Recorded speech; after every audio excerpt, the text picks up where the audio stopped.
Welcome back to the Northwest Tank Line Super Bowl show, coming to you from Radio Row, Phoenix Convention Center. The 22nd year we have been at Radio Row. It seems like yesterday. It was Tampa Bay, where we watched Baltimore Ravens take on the New York Giants. I'm getting a little fatigued, man, and it's only Tuesday. I got to get my energy up because our next guest is Lights Out, Shawne Merriman, who's here promoting his Extreme Fighting LX5 8 event, LXF8 event, which was the top 10 most watched on Fubo Sports ever. Shawne, welcome. Thanks, man. Thanks. You got to get my energy level up. It's Tuesday. I can't believe I'm getting old. Listen, I feel you guys been here for a long time. That's a long time to be here, man. I feel you. I'll tell you, usually it would kind of hit me like Thursday. I'm getting old. It's starting to hit me on a Tuesday, and I'm starting to get a little fatigued. This is bad. I gotta get like a little perked up here. Hey, let's talk a little bit about this. How did you get involved with all of this? I started training MMA back when I was playing between 2005 and 2006, and when I got into the NFL, I wasn't good with my hands. I just started to pass rush because I was bigger, stronger, and faster than everybody else. I was either going to run around you or run through you. I was going to find a way, but everybody was good, so I had to get better with my hands, and I started to train MMA just to get better with my hands, get more active, violent hands as an outside linebacker and pass rusher, and I started doing it every single offseason. So 2018, I launched Lights Out Extreme Fighting. We're now on Fubo Sports, Fubo TV. We just had a big event in Riverside on January 15th. We broke into the top 10 all-time most watched ever on Fubo Sports.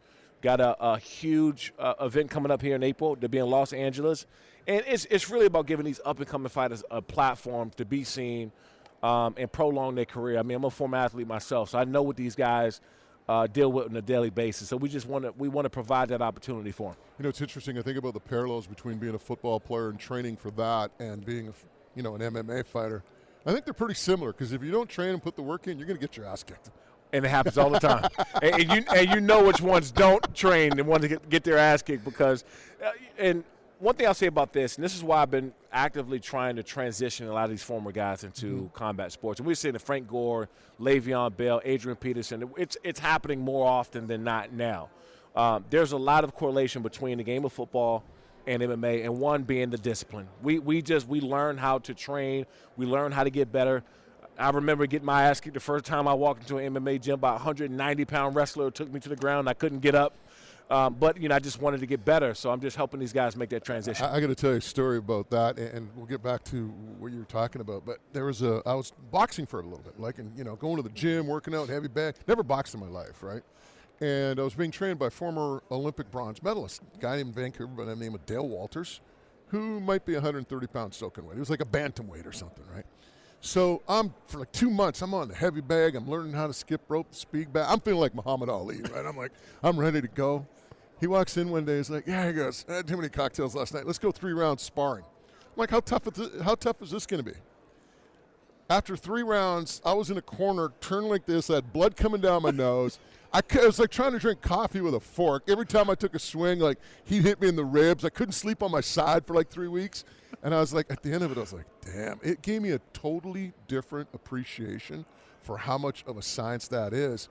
And it's funny, you talked about your habits as a football player when you came into the league. I mean, basically it was just your physical strength and speed, and you had to learn technique.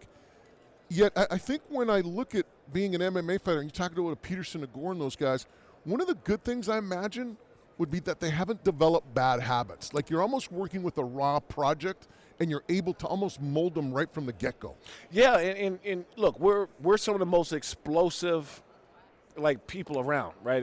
Explosive, athletic. So you're also not walking in with 2 left feet, right? You're walking in. You got Frank Gore, right? Frank Gore had 3 of the biggest knee injuries, and he's bounced back. He's going to be a Hall of Famer one day.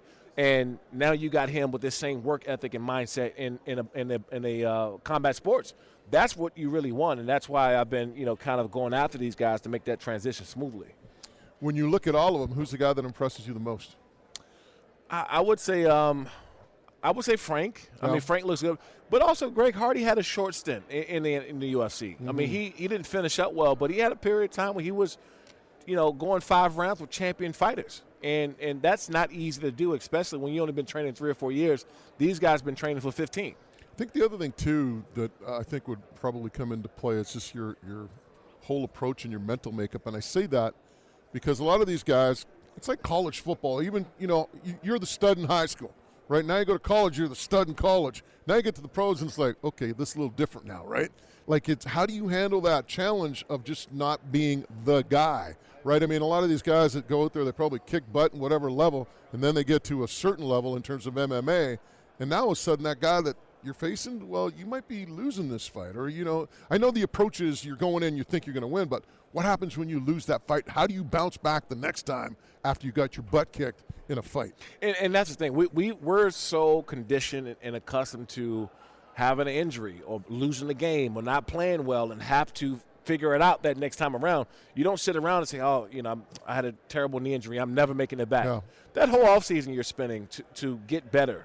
Some of these guys come back. I mean, take a guy like Adrian Peterson, came back after that knee injury in 6 months and then broke records. And that just didn't happen to the average everyday person. All right, let's talk a little Super Bowl while we got you. I'm looking at that clock, 5 days, 2 hours, 37 minutes, 20 seconds, whatever the rundown is.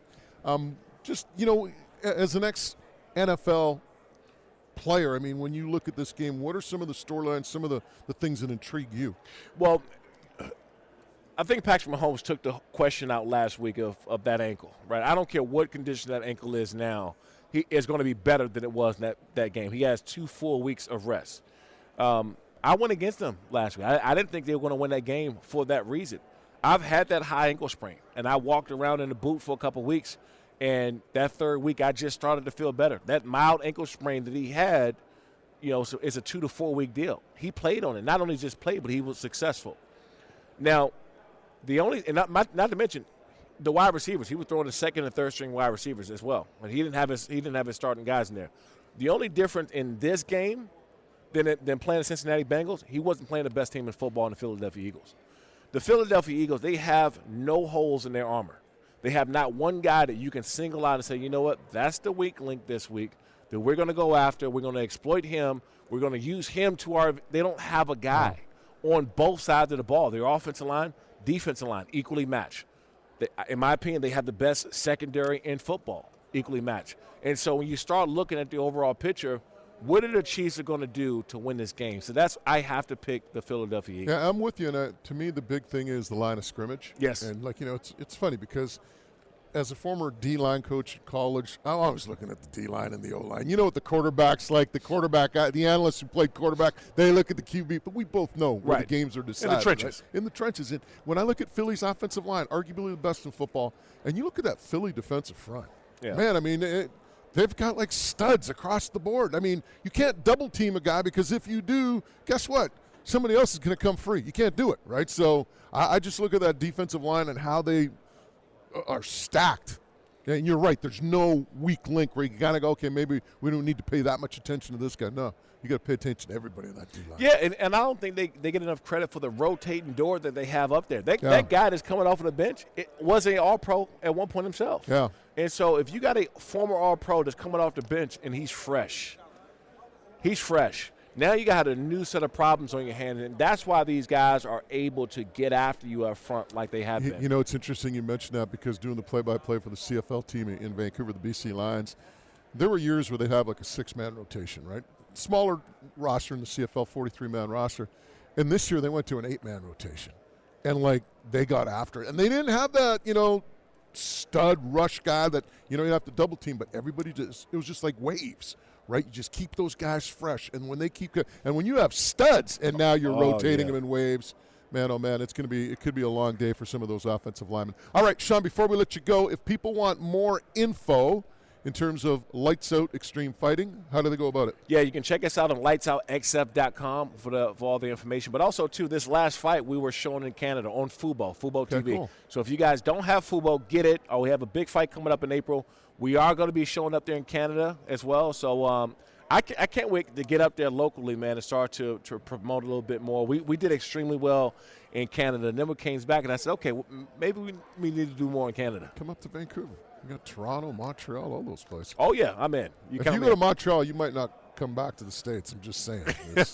I've been there, and I almost didn't, so I know exactly what you're talking about. There's a place that we went to called, what was the restaurant we went to? Pierre's? No. I'm trying to remember. Anyway, we went to this restaurant in Montreal. We just called it the Combine. right? Because like it was just full of first and second rounders. It was just like, Moretti's, that was the name There of you it. go. Moretti's in Griffintown. You ever go to Montreal? Check out Moretti's in Griffintown. Like I said, you might not be coming back to the States. I'm signing up. Hey, Shawne, thanks for doing this. Good luck with Lights Out. Again, that's lightsoutxf.com for more info.